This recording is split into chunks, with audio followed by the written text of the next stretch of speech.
Guys अक्सर जब कभी भी हम लोग बाहर जाते हैं तो हम लोग अपने लिए नए कपड़े खरीदते हैं, अपने कपड़ों पर ध्यान देते हैं, लेकिन जूतों पर शायद इतना ध्यान नहीं देते। हम लोग ये सोचते हैं कि जूते तो कौन ही देखता है, ये इतने इंपॉर्टेंट थोड़ी हैं। अगर आप भी ऐसा सोचते हैं तो आज इस वीडियो में मैं आपको जूतों की इंपॉर्टेंस से रिलेटेड दो अमेजिंग फैक्ट्स बताता हूँ। फैक्ट नंबर 1, अगर आप लोग ये मानते हैं कि जूते कोई नहीं देखता तो मैं आपकी जानकारी के लिए आपको बता दूं कि सबकॉन्शियसली सबसे पहले लोग आपके जूतों को ही देखते हैं, इसीलिए अच्छे जूते पहन के जाएं।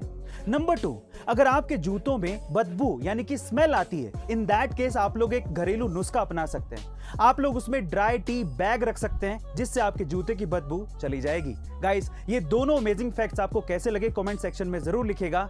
सिर्फ क्रिकेट ही वो वजह नहीं है जिसकी वजह से सचिन तेंदुलकर को क्रिकेट का भगवान कहा जाता है, बल्कि इसके पीछे की एक और बड़ी वजह है और वो है वैल्यूज। इसे एक एग्जांपल से मैं आपको समझाने की कोशिश करता हूं। जब 1996 के वर्ल्ड कप में बहुत सारी टोबैको और सिगरेट कंपनीज क्रिकेटर्स को एंडोर्समेंट के लिए या फिर एडवर्टीजमेंट के लिए अप्रोच कर रही थी, तो बहुत से नामी क्रिकेटरों ने इन्हीं सिगरेट और टोबैको कंपनीज के स्टिकर लगा लगा के बैटिंग की थी और इन कंपनीज को एंडोर्स किया था। लेकिन सचिन तेंदुलकर ने ऐसा नहीं किया। उन्होंने बैट पर बिना स्टिकर लगाए क्रिकेट खेला, लेकिन इन कंपनीज को कभी भी प्रमोट नहीं किया। उन्होंने पब्लिकली हमेशा यह बोला कि मैं कभी भी टोबैको कंपनीज और शराब की कंपनियों को एंडोर्स नहीं करूंगा। इसे ही कहते हैं वैल्यू, और इसी वजह से सचिन तेंदुलकर को क्रिकेट का भगवान कहा जाता है। गाइस आपको ये इंफॉर्मेशन कैसी लगी चैट सेक्शन में जरूर लिखिएगा। बॉलीवुड में आपके बहुत से ऐसे चहेते स्टार्स हैं जिनका रियल नेम कुछ और ही है और आप उन्हें किसी और ही नाम से जानते हैं, जैसे अमिताभ बच्चन जिनका रियल नेम इंकलाब बच्चन है, अक्षय कुमार जिनका रियल नेम राजीव हरिओम भाटिया है, सलमान खान जिनका रियल नेम अब्दुल राशिद सलीम सलमान खान है, इसके अलावा रजनीकांत जिनका रियल नेम शिवाजी राव गायकवाड़ है, और टाइगर श्रॉफ जिनका रियल नेम जय हेमंत श्रॉफ है। गाइस आपको बॉलीवुड की नेमिंग मिस्ट्री कैसी लगी चैट सेक्शन में जरूर लिखिएगा। जब आपको इंटरनेट पे कुछ सर्च करना होता है तो आप कहां जाते हो? ऑब्वियसली दुनिया के सबसे बड़े सर्च इंजन गूगल पे। लेकिन क्या गूगल की भी खुद की कोई फुल फॉर्म होती है? चलिए मैं आपको बताता हूं। इसकी भी एक फुल फॉर्म है और वो है global organisation of oriented group language of earth, लेकिन ये इसकी ऑफिशियल फुल फॉर्म नहीं है। देखिए गूगल शब्द गूगल के फाउंडर्स ने ही इजाद किया था और ये वर्ड गूगल से इंस्पायर्ड था, और गूगल एक नंबर है जिसमें एक के पीछे 100 जीरो होती है। ये इतना बड़ा नंबर है। गाइस आपको ये इंटरेस्टिंग फैक्ट जान के कैसा लगा चैट सेक्शन में जरूर लिखिएगा। एक बार बिल गेट्स ने किसी रेस्टोरेंट में खाना खाने के बाद खाना परोसने वाले वेटर को टिप के तौर पे $5 दिए, तो वो वेटर बिल गेट्स को बड़ी हैरानी से देखने लगा।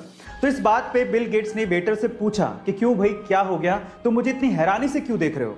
तो उस वेटर ने बड़ी विनम्रता से कहा कि इसी टेबल पे जब आपकी डॉटर ने खाना खाया था तो उन्होंने मुझे $500 की टिप दी थी, और आप तो उनके फादर हैं, दुनिया के सबसे रिचेस्ट पर्सन हैं, और आपने मुझे सिर्फ $5 दिए।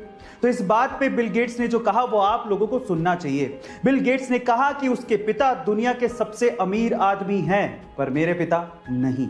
गाइस इसलिए कहा जाता है कि आप कितनी भी सक्सेस की ऊंचाइयां छू लें, आपको अपने पास्ट को कभी नहीं भूलना चाहिए, क्योंकि वही आपका सबसे अच्छा टीचर होता है। ये बात है सन 1990 की, जब दिल्ली के एक व्यक्ति ने एमआरएफ कंपनी के 20,000 शेयर्स खरीदे। तब एमआरएफ कंपनी के एक शेयर की कीमत लगभग 10 रुपए थी, यानी कि लगभग 2 लाख रुपए उस व्यक्ति ने एमआरएफ कंपनी में इन्वेस्ट कर दिए थे। उसके बाद वो पैरालाइज्ड हो गए और लगभग 10 साल उन्हें रिकवर करने में लग गए। लेकिन 10 साल बाद जब उन्होंने एमआरएफ के 20,000 शेयर्स की बात अपने पोते को बताई, और जब पोते ने पता लगाया, तो वो ये सुन के हैरान रह गया कि जो 20,000 शेयर्स उन्होंने लगभग 2 लाख रुपए में खरीदे थे, तब उनकी कीमत 130 करोड़ रुपए हो चुकी थी, और आज के वक्त उन 20,000 शेयर्स की कीमत लगभग 160 करोड़ रुपए हो चुकी है। गाइस इसको कहते हैं इन्वेस्टमेंट की पावर। हम मिडिल क्लास लोग ज्यादातर अपनी सेविंग्स को या तो एफडी में या आरडी में रखते हैं, लेकिन अगर उसका 10 या 20% हिस्सा भी हम लोग इन्वेस्ट कर दें तो शायद हमारे वारे न्यारे हो जाएं। तो आज ही इन्वेस्टमेंट शुरू करिए, लिंक डिस्क्रिप्शन बॉक्स में गिवन है। सोने की शुद्धता को हम लोग कैरेट में परखते हैं, लेकिन कितने कैरेट में कितना प्योर गोल्ड है ये हमें कैसे पता लगेगा? चलिए मैं आपको बताता हूं। सबसे पहले होता है 24 कैरेट गोल्ड, जिसमें 99.9% तक प्योर गोल्ड होता है। अब इससे खरा सोना है ही नहीं, लेकिन इतना सॉफ्ट होता है कि इससे ज्वेलरी नहीं बनाई जा सकती। फिर आता है 22 कैरेट गोल्ड, जिसको 916 गोल्ड भी कहते हैं, क्योंकि इसमें 91.6% प्योर गोल्ड होता है और बाकी बचे हुए परसेंटेज में कॉपर और जिंक जैसे मेटल मिक्स होते हैं।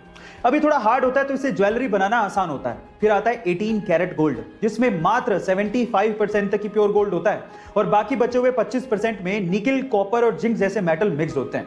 यानी कहने का मतलब यह है कि जैसे जैसे कैरेट घटता जाएगा, सोने की शुद्धता भी घटती जाएगी और साथ ही साथ सोने की चमक भी घटती जाती है। गाइस, आपको ये इंफॉर्मेशन कैसी लगी चैट सेक्शन में जरूर लिखिएगा और ऐसे अमेजिंग वीडियोस के लिए YouTube पे हमारे चैनल को सब्सक्राइब कर लीजिएगा, वीडियो को शेयर करिएगा और लाइक करना मत भूलिएगा। मिलते हैं अगली वीडियो में।